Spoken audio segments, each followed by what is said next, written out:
living in the moment is a lot more than just bad advice. It's a survival tactic.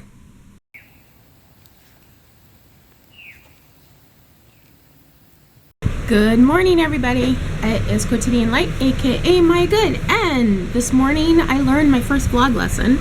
I learned that I should charge my battery before I go to bed. So I woke up this morning, didn't have any battery, had to work, had meetings, and it is now about noon and I'm just getting started. First things first, before I start exploring the city, I need to ditch some stuff in the van and prepare my daily carry.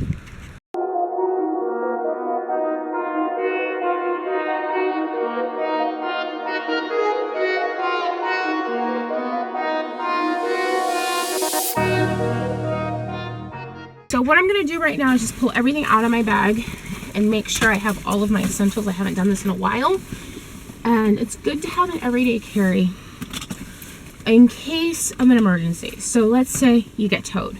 You don't want your mode of making money and your mode of staying warm and your mode of contacting people. You don't want all of that stuff in the van and then it's locked up and you're screwed. That's just not smart.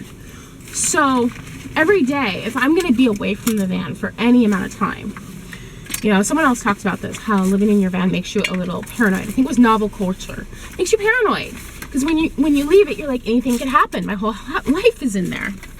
You know, one of the van dwellers recently was broken into and a bunch of stuff was stolen. So this is what I do to alleviate that stress. I just make sure I have certain things on me. So if there is an emergency, I'm fine. So the first thing I'm gonna do is put my Kindle in my bag, because that's necessary. Then I have writing implements, because I'm a writer, and there are just certain things that I wanna have with me at all time. Deodorant, if there's an emergency, I don't wanna be stinky. My computer and my cord are super important. I lose those. Like, if I lost my van, I would be screwed, but I can work and get a new van. I lose my computer, I can't work and get a new van.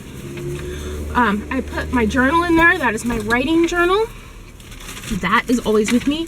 I put my menstrual cup in here because if there's an emergency, of course, I'm gonna get stressed out. That's when I'm gonna start my period, like Murphy's Law. Toothbrush and toothpaste are always on me.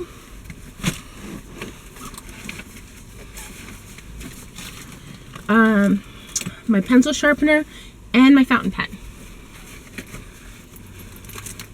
Which reminds me, where's my ink? Fountain pen ink. That's not the one I want, but it will do. This is my small bottle of ink. EpiPen, always gotta have that with me.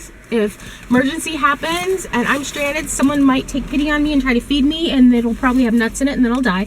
So EpiPen's good. And highlighters, because if I'm stranded someplace for a really long time, I might as well work on editing my book. My cord for my vlog, because you guys would want to know about that.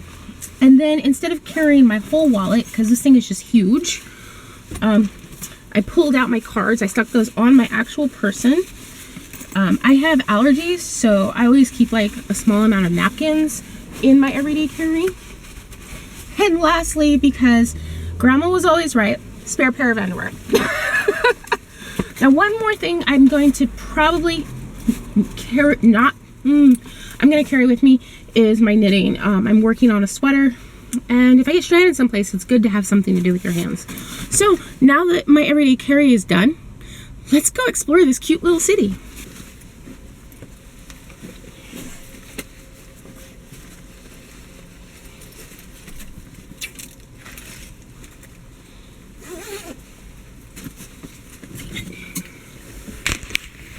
I have to say, some of the houses in this neighborhood are so beautiful.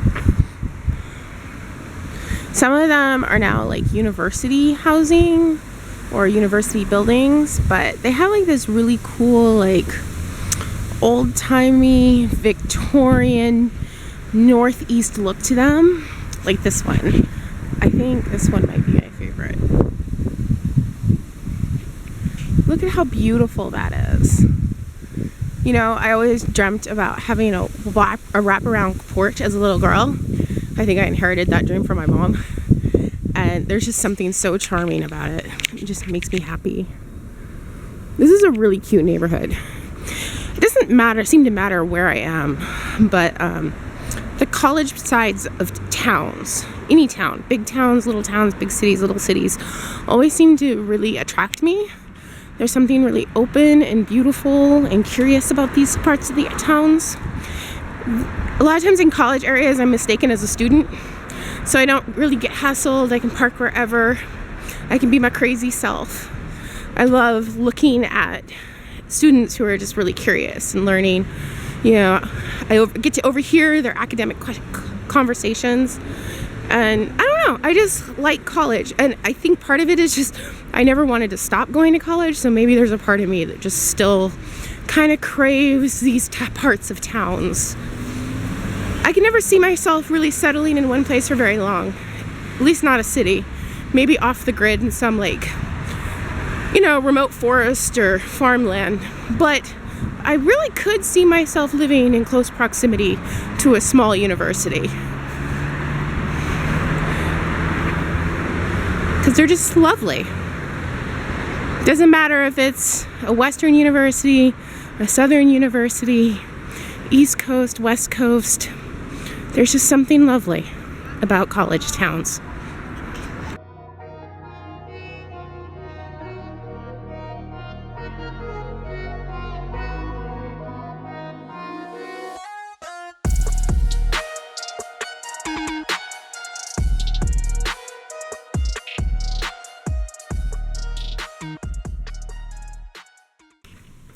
So for me, it's pretty complicated, which kind of means it's actually pretty simple. Depression isn't something to be overcome for me. It isn't something that ruins my life. It's a filter. So I live my life however it is that I'm living it, much like a camera. And sometimes I have a filter, and sometimes I don't. So by thinking of it that way, I can remember that even when there is this filter, even when life, it doesn't have a whole lot of color and there's a whole lot of gray, instead of fighting it, I just acknowledge it and keep going on with my life. And eventually, after a lot of practice, those gray days start to seem pretty interesting.